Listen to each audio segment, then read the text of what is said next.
Hello everyone, welcome back to our channel. ఇప్పుడు మీరు చూస్తున్నది తిరుచానూరు శ్రీ పద్మావతి అమ్మవారి ఆలయం. మనం తిరుమలలో శ్రీ వెంకటేశ్వర స్వామి వారిని దర్శనం చేసుకోవడానికి ముందు కానీ లేదా తర్వాత కానీ ఈ అమ్మవారిని తప్పకుండా దర్శనం చేసుకోవాలి. ఈ ఆలయం చుట్టూతా చూస్తూ ఈ ఆలయంకి సంబంధించిన విశిష్టత అంతా కూడా ఈ వీడియోలో తెలుసుకుందాం. పురాణాల ప్రకారం భృగు మహర్షి తన్ని అవమానించినందుకు విష్ణుమూర్తిపై కోపంతో వైకుంఠం విడిచి పాతాళ లోకానికి వచ్చిన లక్ష్మీదేవి స్వర్ణముఖి నది ఒడ్డున ఉన్న పద్మా సరోవరంలో 12 సంవత్సరాలు తపస్సు చేసిందట.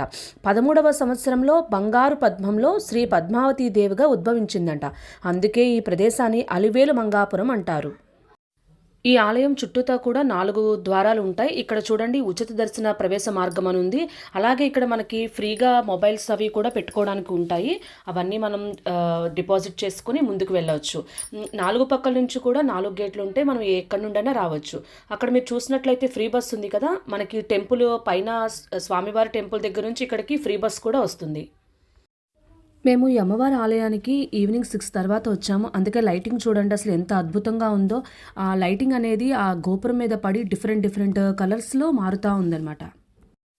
మనం తిరుమలలోని స్వామివారిని దర్శనం చేసుకున్న తర్వాత ఇక్కడ తిరుచానూరు అమ్మవారి దర్శనానికి వస్తాం. కానీ ముందు అమ్మవారి పద్మావతి అమ్మవారిని దర్శనం చేసుకుంటే సంపద అదృష్టానికి చిహ్నంగా చెబుతారు.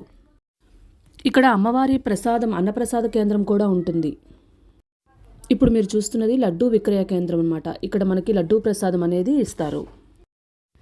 మేము అంతకుముందు వచ్చినప్పుడు పగలు వచ్చేవాళ్ళం.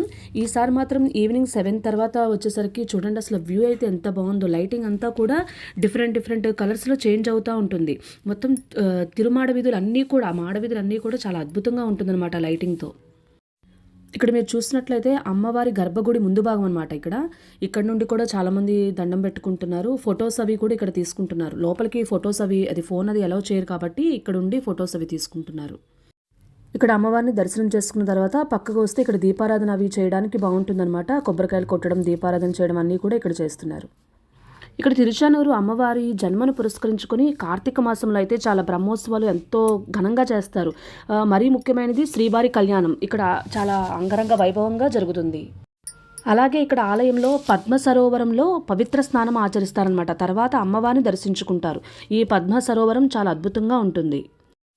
చూశారు కదండి తిరుచానూరు పద్మావతి అమ్మవారి ఆలయం యొక్క విశిష్టత. అలాగే నేను తిరుమల కొండపైన ఉన్న లోకల్ టూర్లో భాగంగా చూడవలసినవన్నీ కూడా ఒక్కొక్కటి వీడియో చేసి పెట్టానండి. ఎవరికైనా కావాలంటే ఛానల్లోకి వెళ్ళి తప్పకుండా విజిట్ చేయండి.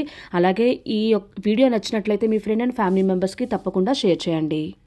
ఈ ఛానల్ని ఫస్ట్ టైం చూస్తున్నట్లయితే తప్పకుండా సబ్స్క్రైబ్ చేసుకోండి. Thank you.